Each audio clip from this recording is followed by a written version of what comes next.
પ્રભુ ઈસુ ખ્રિસ્તના નામમાં આપ સર્વને પ્રેમી સલામ. આજનો જે વિષય છે એ ટ્રિનિટી શબ્દ સંબંધી આપણે શીખવાના છે. અને ટ્રિનિટીને આપણે ગુજરાતીમાં ત્રિએક કહીએ છીએ. અને એ આપણા બાઇબલની ઈશ્વર સંબંધીની જે માન્યતા છે અને એને એ દર્શાવે છે. અને આ એક અગત્યનો વિષય છે, મહત્વનો વિષય છે. અને એ વિષય પર આજે આપણે થોડોક નાનો ટૂંકો બાઇબલ અભ્યાસ કરીશું. તો ચોક્કસ તમે આ વિડીયો જોવાનું ચાલુ રાખો.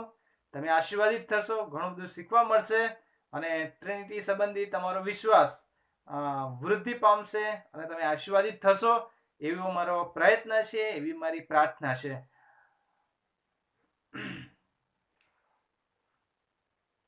કેટલાક પ્રશ્નો આપણે જોઈએ તો કેટલાક પ્રશ્નો ઊભા થાય કે શું ટ્રિનિટી શબ્દ બાઇબલમાં આપણને જોવા મળે છે? તો જવાબ છે ના. તો શા માટે આપણે એને મહત્વ આપવું જોઈએ? શા માટે આપણે ટ્રિનિટીમાં માનવું જોઈએ? શા માટે એના વિશે તર્ક વિતર્ક કરવા જોઈએ? શા માટે એના વિશે વિચાર વિમર્શ અને અભ્યાસ કરવો જોઈએ અને એની અંદર માનવું જોઈએ? ઘણા બધા પ્રશ્નો ઊભા થાય છે અને થાય, પણ આપણે એ બધા વિશે એ મહત્વના પ્રશ્નોના જવાબ મેળવવાને માટે આપણે ચોક્કસ પ્રયત્ન કરીશું અને અહીંયાથી આપણને ઘણું બધું શીખવા મળશે. ટ્રિનિટી શબ્દ એ શું દર્શાવે છે? તો ટ્રિનિટી શબ્દ એ જે બાઇબલનો જે અગત્યનો સિદ્ધાંત છે એ સિદ્ધાંતને દર્શાવે છે. ખ્રિસ્તી વિશ્વાસના અગત્યના સિદ્ધાંત, જે મહત્વનો જે સિદ્ધાંત છે, જે મુખ્ય સિદ્ધાંત છે, જે પાયાનો સિદ્ધાંત છે, એ પાયાના સિદ્ધાંતને ટ્રિનિટી દર્શાવે છે.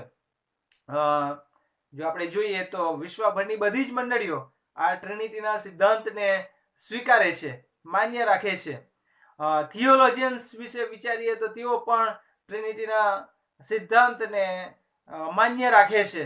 બાઇબલના અભ્યાસીઓ, પ્રાધ્યાપકો પણ ટ્રિનિટીના સિદ્ધાંતને માન્ય રાખે છે અને સ્વીકારે છે, કારણ કે તે બિબ્લિકલ છે, તે બાઇબલનો સિદ્ધાંત છે, બાઇબલમાં આપણને જોવા મળે છે અને માટે એ બાઇબલનો સિદ્ધાંત છે.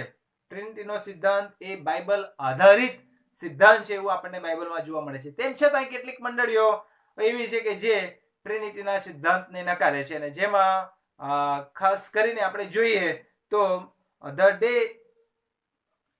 The Church of the Jesus Christ of Latter-day Saints, Oneness Pentecost અને Jehovah Witness, Assemblies of Yahweh, Israelite Church of God in Jesus Christ અને બીજા કેટલાક એવા ગ્રુપ્સ છે, બીજા કેટલાક એવી નાની મંડળીઓ છે કે જે ટ્રિનિટીના સિદ્ધાંતનો નકાર કરે છે અને તેને નકારે છે. પણ આપણે જોઈએ તો આપણે ગુજરાતની અંદર ખાસ કરીને વિચાર કરીએ તો ગુજરાતની અંદર જેહોવા વિટનેસ, મધર જેરુસાલેમ અને કેટલાક કોરિયન ગ્રુપ કે જે ટ્રિનિટીના સિદ્ધાંતને નકારે છે. પણ સાથે સાથે તે લોકો ખૂબ જ સક્રિય રીતે મેઇન લાઇન ચર્ચના જે વિશ્વાસી ગણ છે એ વિશ્વાસી ગણને ટ્રિનિટી સંબંધી જાત જાતના પ્રશ્નો પૂછીને અને જાત જાતની વાતો કરીને એ ભમાવે છે અથવા તો તેમને વિશ્વાસથી ભટકાવવા માટે પ્રયત્ન કરે છે અને પ્રયાસ કરતા આપણને જોવા મળે છે. તો ટ્રિનિટી સંબંધી તેઓ દુષ્પ્રચાર પણ કરતા હોય છે, ખોટો પ્રચાર કરતા હોય છે અને કહેતા હોય છે કે આ ડોક્ટ્રીન એ ફોલ્સ ડોક્ટ્રીન છે, આ પેગન રિલિજનને દર્શાવે છે, બેબિલિયનના કોઈ દેવનું નામ છે અને જુઠ્ઠું શિક્ષણ છે, મેન મેડ ડોક્ટ્રીન્સ છે અને વગેરે જાતના પ્રશ્નો તેઓ કરતા હોય છે અને એવું પ્રકારનું શિક્ષણ એ વિશ્વાસી ગણમાં ફેલાવતા જોવા મળે છે. માટે આ ટ્રિનિટીના સિદ્ધાંતને સમજવો એ બહુ જરૂરનું છે અને એ સિદ્ધાંતને સમજતા પહેલા આપણે આ ટ્રિનિટી શબ્દને સમજવો જરૂરી છે કે ટ્રિનિટી શબ્દ શું છે, ક્યાંથી આવ્યો છે, કોણે તેનો ઉપયોગ કર્યો, શા માટે ઉપયોગ કર્યો અને એ શું દર્શાવે છે વગેરે. અને એ પ્રશ્નના જવાબ મેળવવાને માટે આપણે પ્રયત્ન કરીએ. તો આ જે ટ્રિનિટી જે શબ્દ છે એ શબ્દનો સૌ પ્રથમ ઉપયોગ કરનાર એ ટેર્ટુલિયન હતો અને એ ટેર્ટુલિયને એ ટ્રિનિટાસ શબ્દ કે જે લેટિન ભાષાનો શબ્દ છે એનો તેણે સૌ પ્રથમ ઉપયોગ કર્યો અને માટે જ આ ટેર્ટુલિયનને સમજવું, ટેર્ટુલિયનને જાણવું જરૂરી છે કે ટેર્ટુલિયન કોણ છે, એ કોણ હતા. અને એના વિશે આપણે જોઈએ તો ટેર્ટુલિયન એ 155 થી તે 240 AD ની અંદર તેઓ થઈ ગયા.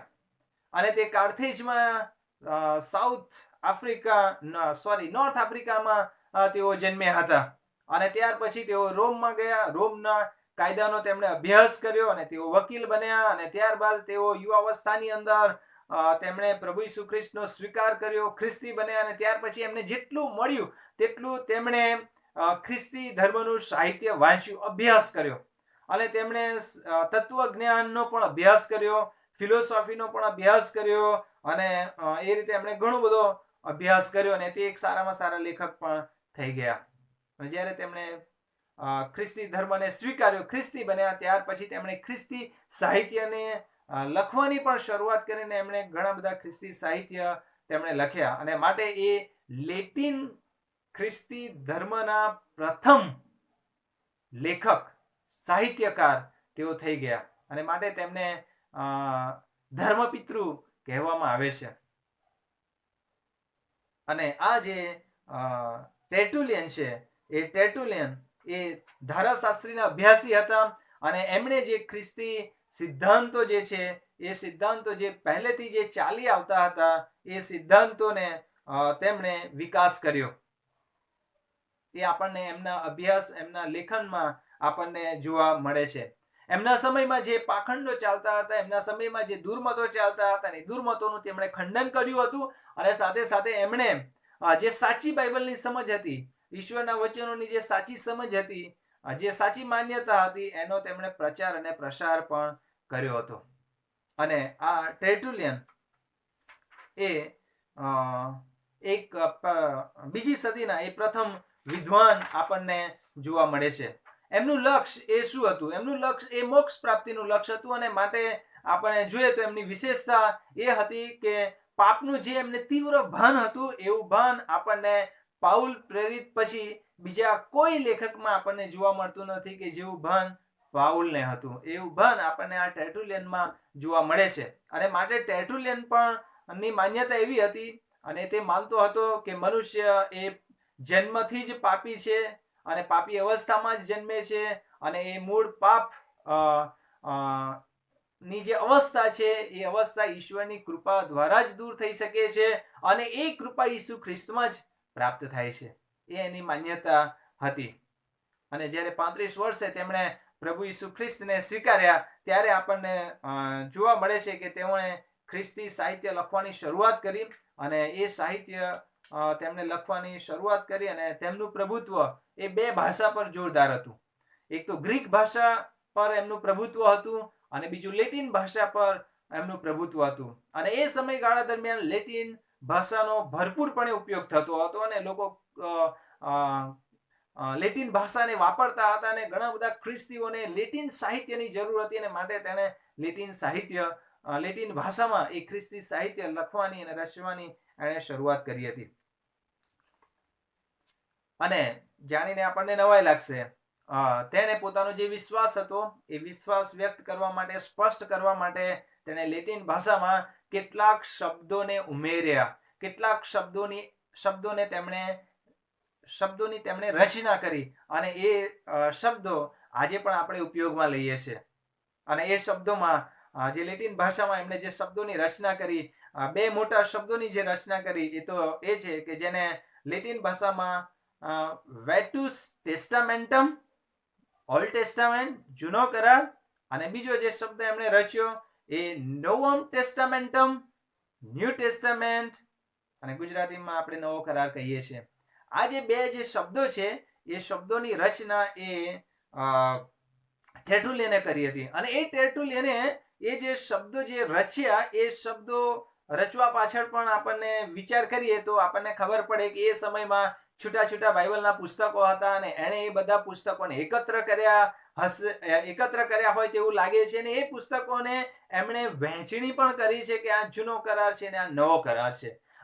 અને એ એનો અભ્યાસ કરેલો આપણને માલુમ પડે છે. અને માટે જ આપણે જોઈ શકીએ છીએ કે 2 ભાગને દર્શાવે છે, જૂનો કરાર અને નવો કરાર. અને એ ટર્મ્સ અને એ જે શબ્દો છે એ આજે આપણે પણ ઉપયોગમાં લઈએ છીએ, નવો કરાર ને જૂનો કરાર. અને એ જ ટેર્ટુલિયન શું કરે છે? તો એ ટેર્ટુલિયન એ ઈશ્વર વિશેની સમજ આપવાને માટે એ ટ્રિનિટી શબ્દની પણ રચના કરે છે. આ જે ટ્રિનિટી જે શબ્દ છે કે જેને લેટિન ભાષામાં ટ્રિનિટસ કહેવામાં આવે છે, એ ટ્રિનિટસ શબ્દ એ એની રચના છે. એણે એ શબ્દ બનાવ્યો છે, એની રચના એણે કરી છે. અને એણે જે શાસ્ત્રનો અભ્યાસ કર્યો હતો ને એ અભ્યાસના સારરૂપ એ એક જ શબ્દ સારરૂપ આપે છે, અને એ શબ્દ એ ટ્રિનિટી શબ્દ છે. અને એ ટ્રિનિટીમાં એને શાસ્ત્રના અભ્યાસની સમજ આપણને એક જ શબ્દમાં જોવા મળે છે. એના સમયમાં જે માન્યતાઓ ચાલતી હતી, એના સમયમાં શરૂઆતની મંડળીમાં જે માન્યતાઓ ચાલતી હતી, પ્રેરિતોના સમયથી જે માન્યતાઓ ચાલતી આવતી હતી, એ માન્યતાઓને એ આ એક શબ્દમાં આવરી લે છે. અને એ ટ્રિનિટીનો ઉપયોગ ત્યાં સૌ પ્રથમ કરે છે. અને એણે આ શબ્દની રચના કરીને એણે એ દર્શાવવા માટે, ઈશ્વરને દર્શાવવા માટે આ શબ્દ તેણે વાપર્યો. અને આ જે શબ્દ જે છે પિતા, પુત્ર અને પવિત્ર આત્માના દેવત્વની એક્યતા ને દર્શાવે છે. અને એ દર્શાવવાને માટે, એનો સાર આપવાને માટે આ એક શબ્દ એ કાફી થઈ પડે છે. અને ટ્રિનિટી શબ્દ એ અન્ય કોઈ ભાષામાંથી એણે લીધો નથી, અથવા તો અન્ય કોઈ માન્યતાઓમાંથી એણે લીધો નથી, અથવા તો બીજા કોઈ ધર્મમાંથી એણે એ શબ્દને લીધો નથી, કે એણે બીજી કોઈ બાબિલોનના કોઈ દેવના નામને એણે સ્વીકાર્યું નથી, અથવા તો બીજા કોઈ નામથી એણે એ શબ્દ સ્વીકાર્યો નથી. પણ આ તો એની પોતાની સમજ અને પોતાની આવડત અને પોતાની સમજ શક્તિ પ્રમાણે એણે એ શબ્દની રચના કરી, ટ્રિનિટી. અને એ બાઇબલ આધારિત છે એવું આપણને જોવા મળે છે. જ્યારે આપણે બાઇબલનો અભ્યાસ કરીએ છીએ ત્યારે આપણને એ શીખવા મળે છે કે એની સમજ એ બાઇબલ આધારિત સમજ છે. અને એ સમજ પ્રેરિતોની મંડળીમાં પણ હતી. અને ત્યારબાદ આપણે જોઈએ તો એની સમજ રફતે આપણને જોવા મળે છે. જ્યારે ટ્રિનિટીની વાત કરે છે ત્યારે થ્રી ઇઝમની વાત નથી કરતા કે ત્રણ જુદા જુદા દેવો છે. જેવું કે આપણે ઇન્ડિયાની અંદર જોઈએ છે તે પ્રમાણે કે બ્રહ્મા, વિષ્ણુ ને મહેશ ના એનો ખ્યાલ નહોતો, અથવા તો એની સમજ નહોતી. પણ એની જે સમજ હતી એ સ્પષ્ટ સમજ હતી. તે કોઈ નવા ધર્મને બનાવતો નહોતો. જ્યારે એ ટ્રિનિટી શબ્દનો ઉપયોગ કરે છે ત્યારે કોઈ નવો ધર્મ એ રચી રહ્યો નથી, પણ પ્રેરિતોની મંડળીથી, જે શરૂઆતની મંડળીથી જે માન્યતાઓ ચાલતી આવતી હતી, એ માન્યતાઓને એ વધારે આગળ લઈ જાય છે અને એ આખરી ઓપ આપે છે. અને એ આખરી ઓપના ભાગરૂપ એ ટ્રિનિટી શબ્દને આપે છે. અને ટ્રિનિટી શબ્દની એ રચના કરે છે. અને ટ્રિનિટી શબ્દની એ સિદ્ધાંત લઈને આવે છે. તે કોઈ નવી ડોક્ટ્રીન નથી, અથવા તો કોઈ નવી ડોક્ટ્રીન બનાવતો નથી, બલકે એ તો શું હતો, તો એ તો જે એના સમયમાં જે હેરેસીસ હતી, એના સમયમાં જે પાખંડ ચાલતા હતા, એના સમયમાં જે દુર્મતો ચાલતા હતા, એ દુર્મતોને એ વખોડનાર હતો. અને બાઇબલ ઈશ્વરના વચનો આધારિત અથવા શાસ્ત્ર આધારિત જે ખ્યાલ હતો, અને જે મંડળીનો જે શરૂઆતની મંડળીનો જે ખ્યાલ હતો, જે માન્યતા હતી, એ માન્યતાને સ્પષ્ટ કરે છે. અને સ્પષ્ટ કરવા માટે ટ્રિનિટી શબ્દનો ઉપયોગ કરે છે. એ કેવા સમયમાં થઈ ગયો? તો એ એવા સમયમાં થઈ ગયો કે જ્યારે મંડળી સતાવણીમાંથી પસાર થઈ રહી હતી. અને એવા સમયમાં એણે અદ્ભુત કથન પણ આપણને આપેલું છે. અને એ કથન આજે પણ આપણને ખ્રિસ્તી વિશ્વાસમાં મજબૂત રહેવા માટે, પ્રભુની પાછળ ચાલવા માટે, પ્રભુને માટે બલિદાન રૂપ થવાને માટે આપણને ઉત્તેજન આપે છે. અને એનું મોટું કથન એ તો એ છે કે the blood of the martyrs is the seed of the church. આજે પણ આપણને ઉત્તેજન આપે છે કે પ્રભુને માટે આપણે ખર્ચાઈ જઈએ, પ્રભુને માટે આપણે પોતાની જાતનું પણ બલિદાન આપવાને માટે તૈયાર થઈએ. એના લખાણો પરથી આપણને શીખવા મળે છે. જ્યારે ટ્રિનિટી શબ્દનો ઉપયોગ કરે છે ત્યારે તે ટૂંકમાં જ દેવ વિશેની શાસ્ત્ર આધારિત એની સમજને એ સ્પષ્ટ કરી દે છે. અને એનો તે પ્રચાર અને પ્રસાર કરે છે કે તે શું માને છે, એની માન્યતા શું છે, એ માન્યતાને એ દર્શાવે છે. અને એ શાસ્ત્ર આધારિત માન્યતા આપણને જોવા મળે છે. શું એની માન્યતા બરાબર નથી? શું એની માન્યતા યોગ્ય નથી? તો હા, એની માન્યતા એ યોગ્ય છે, એની માન્યતા એ બરોબર છે. પણ એની માન્યતાને તપાસવા માટે આપણે બીજા પણ 2 પ્રૂફ આપણે લઈશું. અને 2 પ્રૂફમાં આપણે જોઈએ તો એક પ્રૂફ એ લઈશું કે એ સમયમાં, એના સમયમાં અને એની પહેલાના સમયમાં જે ધર્મપિતરો થઈ ગયા એ લોકો શું માનતા હતા, શું એમની માન્યતા શું હતી. અને ત્યારબાદ આપણે એનાથી આગળ જઈશું તો ઈશ્વરનું વચન બાઇબલ કઈ માન્યતાને શીખવે છે એ વાત આપણે શીખીશું. એની પહેલાના જે થઈ ગયા ધર્મપિતૃઓ ને, એ ધર્મપિતૃઓની અંદર આપણે જોઈએ તો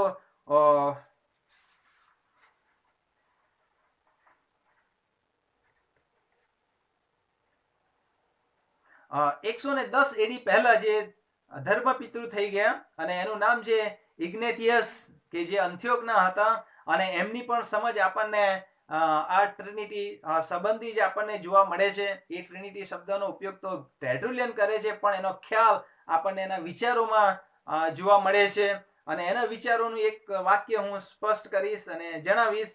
અને એ ઇગ્નેટિયસનું જે વાક્ય છે, એક વાક્ય એ આ છે: Be conformed in the decrees of the Lord and of the apostle, in order that in everything you do, you may prosper in body, in soul, in faith, in love, in Son, in Father, and in Holy Spirit.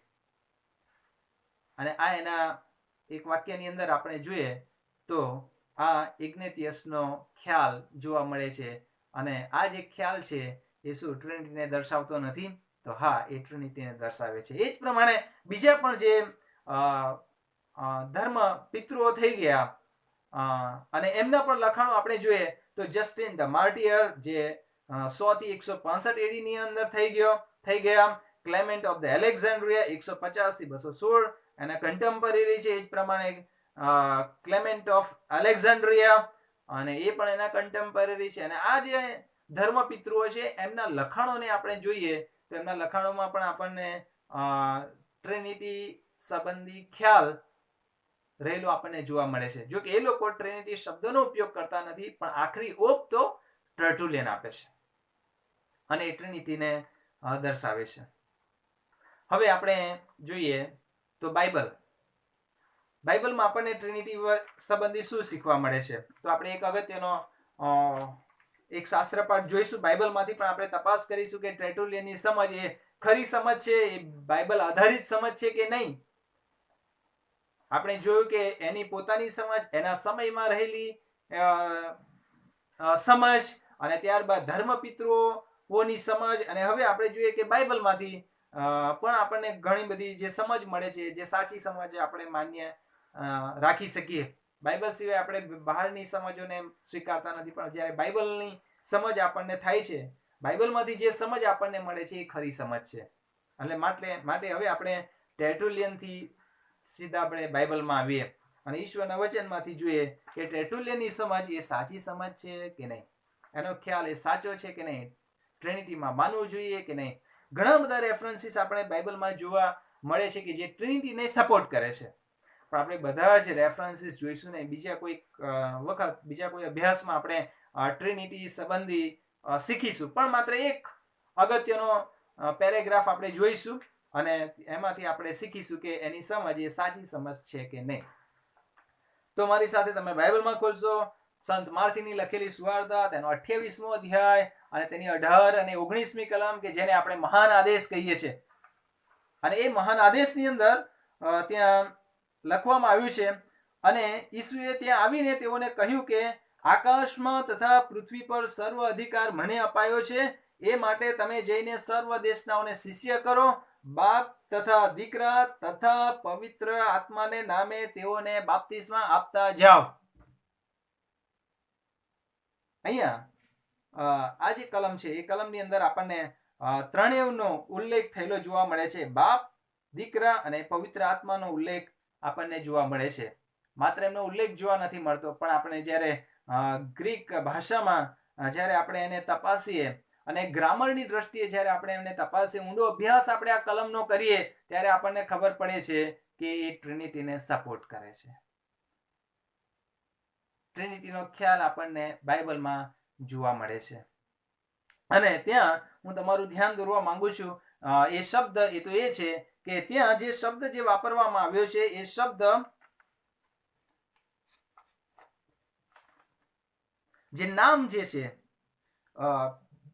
પિતા તથા દીકરા તથા પવિત્ર આત્માને નામે, આ જે નામ જે છે, એ નામ એ શું દર્શાવે છે? એ નામ શું દર્શાવે છે? તો એ જે નામ છે, એ નામને ગ્રીક ભાષાની અંદર ઓનોમા કહેવામાં આવે છે. અને આ ઓનોમા જે શબ્દ છે, એ ઓનોમા શબ્દ એ એક વચનમાં પ્રોપર નાઉન ની અંદર આપણને જોવા મળે છે. પ્રોપર નાઉન, અને એ વનનેસ ને દર્શાવે છે. આ જે નામ છે એ વનનેસ ને દર્શાવે છે અને પ્રોપર નાઉન છે. માંથી પોતાની સુવાર્તાની અંદર જે છેલ્લે આવીને એ સમજ આપે છે, અને એ સમજ એ તો એ છે કે બાપ તથા દીકરા તથા પવિત્ર આત્માને નામે તેઓને બાપ્તિસ્મા આપતા જાઓ. શા માટે નામ શબ્દ વાપરે છે?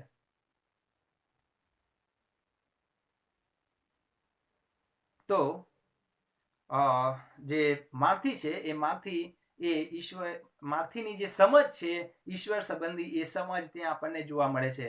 અને માટે એ ત્યાં એ રીતે લખતા નથી કે બાપના નામમાં, ઈસુ ખ્રિસ્ત દીકરાના નામમાં અને પવિત્ર આત્માના નામમાં તેઓને બાપ્તિસ્મા આપતા જાઓ, એવું માર્થી લખતો નથી. પણ માર્થી સ્પષ્ટ રીતે લખે છે. અથવા તો એવું પણ લખતો નથી કે બાપ, દીકરા તથા પવિત્ર આત્માના નામોમાં બાપ્તિસ્મા આપતા જાઓ, એવું તે જણાવતો નથી. પણ ત્યાં એક જ નામ, અને એ નામ વિશે વાત કરે છે. અને જ્યારે આપણે આ ગ્રીક ભાષામાં જઈને જ્યારે આ નામ શબ્દનો ઉપયોગ, નામ શબ્દ સંબંધી અભ્યાસ કરીએ છીએ, ત્યારે આપણને ખબર પડે છે કે માર્થીની સમજ શું છે. માર્થી પિતા, પુત્ર અને પવિત્ર આત્માને કઈ રીતે સમજે છે, એ સમજ આપણને ત્યાં જોવા મળે છે. અને એ જ સમજ આપણને શરૂઆતની મંડળીમાં જોવા મળે છે. એ જ સમજ આપણને ધર્મપિતૃઓમાં જોવા મળે છે. અને એ જ સમજ જ્યારે ટેર્ટુલિયનના સમયમાં આવે છે, ત્યારે ટેર્ટુલિયન એને આખરી ઓપ આપે છે. અને ત્યાં એ શબ્દ, એક જ શબ્દ વાપરે છે, અને એ એક શબ્દ એ ટ્રિનિટી, ત્રિએક ઈશ્વર. અને આ એની સમજ, એ સાચી સમજ આપણને જોવા મળે છે. બાઇબલમાં બીજા ઘણા બધા રેફરન્સીસ છે. આપણે સમયે સમયે એ રેફરન્સીસને જોઈશું, અભ્યાસ કરીશું, અને ટ્રિનિટી સંબંધી વધારે શીખી શકીશું. પણ અહીંયાથી આપણને જે શીખવા મળે છે, એ તો એ છે કે ટેર્ટુલિયનની સમજ એ ખરી સમજ હતી, સાચી સમજ હતી, બાઇબલ આધારિત સમજ હતી. અને એ સમજને આજે આપણે પણ સ્વીકારીએ છીએ,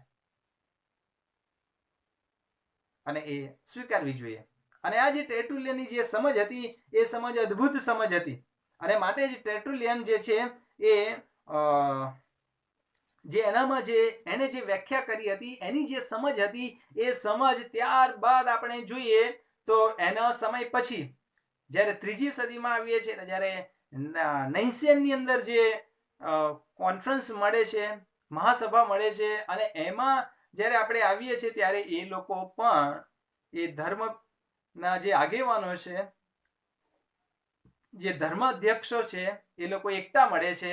અને એ ધર્મ અધ્યક્ષો પણ ટ્રિનિટીને સ્વીકારે છે. અને જે કામ ધર્મના આગેવાનોએ કર્યું, ધર્મ અધ્યક્ષોએ કર્યું નૈસિયનની અંદર કોન્ફરન્સમાં, એ જ કામ ટર્ટુલિયને 1 સદી પહેલા કર્યું. અને એમાં એની પૂરી સમજ, એમાં એની પૂરો ખ્યાલ જોવા મળે છે. એનો ઊંડો અભ્યાસ આપણને એમાં જોવા મળે છે. અને માટે આપણે કહી શકીએ કે જ્યારે ટ્રિનિટી જે શબ્દ જ્યારે તે વાપરે છે, ત્યારે એ યોગ્ય શબ્દ છે, અને એમાં આપણે વિશ્વાસ કરવો જોઈએ. અને આ એ સાચી સમજ છે, અને યોગ્ય સમજ છે. અને ટેર્ટુલિયનનો બીજો એક માન્યતા હતી. એ માન્યતા એ હતી કે તે ઈસુમાં તે દેવ અને માનવી એમ બંને સ્વરૂપને એ જુએ છે. અને સાથે સાથે એ બંને સ્વરૂપને જુએ છે, અને તેની યોગ્ય વ્યાખ્યા કરે છે. અને તે દિવ્ય પુત્ર અને પવિત્ર આત્માને પિતાને આધીન ગણે છે, આધીન માને છે, અને એ જ સમજ આજે આપણે પણ માનીએ છીએ. ત્રિએક ઈશ્વરમાં આપણે માનીએ છીએ અને માનવું જોઈએ, કારણ કે ઈશ્વર એ બાઇબલ ઈશ્વરના વચન આધારિત છે. ઈશ્વરના વચન આધારિત આપણને આ સમજ જોવા મળે છે. માટે એ સમજને દરેક જણ, દરેક મંડળી એ સમજને સ્વીકારે છે. બસ તો આટલું જ આટલા વિડીયોમાં આપણે જોઈએ છે. ટ્રિનિટી સંબંધી વધારે ડિટેલમાં આપણે જોઈશું. જો આપને આ વિડીયો યોગ્ય લાગ્યો હોય, આ સમજ યોગ્ય લાગી હોય, તો તમે લાઈક કરશો, સબસ્ક્રાઇબ કરશો, પ્રાર્થના કરશો અને ઘરમાં રહો, સુરક્ષિત રહો, ઈશ્વરના બળમાં શક્તિમાન થાઓ. આમેન.